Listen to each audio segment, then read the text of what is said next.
Assalamualaikum warahmatullahi wabarakatuh. Waalaikumsalam warahmatullahi wabarakatuh. Bagaimana kabarnya hari ini, Ibu? Alhamdulillah baik. Baik, perkenalkan, saya Nurfiani. Saya berterima kasih kepada Ibu karena telah berpartisipasi untuk mengikuti pemilihan mengenai advokasi pada anak dan keluarga terhadap kekerasan fisik, mental, dan seksual.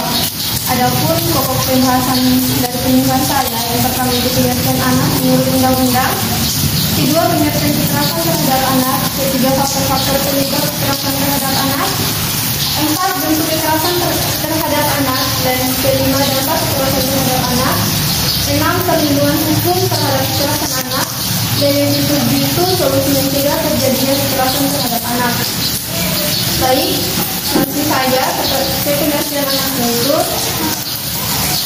Menurut Undang-Undang Dasar, anak adalah seseorang yang belum berusia 18 tahun, termasuk anak yang masih dalam kandungan. Dalam bidang psikologi, anak merupakan manusia laki-laki atau perempuan yang belum mencapai tahap dewasa secara fisik dan mental atau setidaknya belum mencapai masa pubertas yang membutuhkan perlindungan.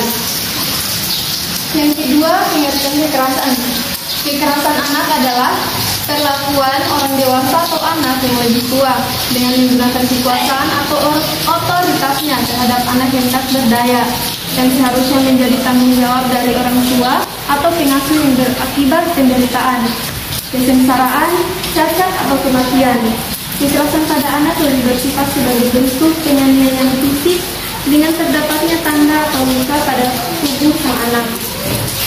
Selanjutnya, faktor-faktor penyebab terjadinya kekerasan terhadap anak.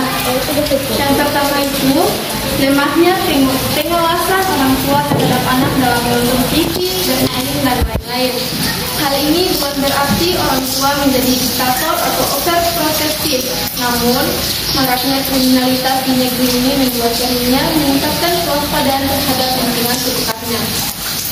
Yang kedua, anak mengalami cacat tubuh, gangguan tingkah laku, autisme, dan terlalu lugu.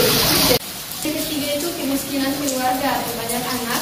Keempat, keluarga pecah atau broken home akibat perceraian, ketiadaan ibu dalam jangka panjang. Dan yang kelima, keluarga yang belum matang secara psikologis, ketidakmampuan mendidik anak, anak yang tidak diinginkan, dan anak di luar nikah. Kemudian bentuk-bentuk kekerasan terhadap anak. Ada kekerasan fisik, kekerasan secara mental, dan pelecehan seksual. Dan selanjutnya dampak kekerasan terhadap anak. Dampak kekerasan pada anak yang diakibatkan oleh orang tuanya sendiri atau orang lain sangatlah buruk. Antara lain, yang pertama itu agresif, kedua murung atau depresi, ketiga mudah menangis, dan keempat itu melakukan tindak kekerasan terhadap orang lain. Selanjutnya, perlindungan hukum terhadap kekerasan anak. Perlindungan anak adalah suatu usaha yang mengadakan situasi dan kondisi yang memungkinkan pelaksanaan hak dan kewajiban anak secara manusiawi positif. Ini berarti dilindunginya anak untuk memperoleh dan mempertahankan haknya untuk hidup, mempunyai kelangsungan hidup, bertumbuh kembang, dan perlindungan dalam melaksanakan hak dan kewajibannya sendiri atau bersama para pelindungnya. Adapun solusi mencegah terjadinya kekerasan terhadap anak. Yang pertama, membangun komunikasi dengan anak, seperti mendengarkan cerita anak dengan penuh perhatian, dan kedua itu hargai pendapat dan seleranya walaupun mungkin orang tua tidak setuju. Ketiga, orang tua belajar untuk melihat dari sudut pandang anak, jangan cepat mengkritik atau mencela cerita anak.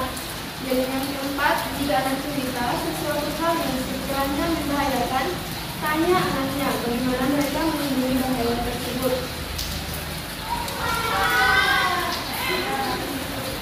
Jadi, Ibu telah tadi materi penyuluhan dari saya. Apakah ada pertanyaan? Baik, saya persilakan dari Ibu Tenangannya ya, Bu. Terima kasih atas kesempatan yang diberikan kepada saya. Perkenalkan, nama saya Liliana. Pertanyaan saya di sini, apakah kekerasan pada anak dapat berdampak pada perkembangan otak dan sistem saraf? Baik, terima kasih atas pertanyaannya, Bu. Kekerasan juga bisa berdampak pada gangguan tumbuh dan kembangnya sedang dialami oleh si kecil. Mengalami kekerasan saat anak masih belia tentu dapat mengganggu proses tumbuh kembangnya, termasuk gangguan pada sistem saraf, pernapasan, reproduksi, dan sistem imun. Bahkan, kondisi ini bisa menyebabkan dampak berkepanjangan pada hidup sang anak secara fisik dan juga psikis. Hal ini juga bisa membuat perkembangan kognitif anak terhambat sehingga bisa membuat prestasi akademik anak di sekolah menurun bahkan menurun. Baik, apakah jawaban dari saya sudah jelas, Bu? Baik, jawabannya cukup jelas. Baik, Ibu, setelah tadi materi pemilihan dari saya, terima kasih banyak atas waktunya. Dan saya tutup dengan ucapan Assalamualaikum warahmatullahi wabarakatuh. Waalaikumsalam warahmatullahi wabarakatuh.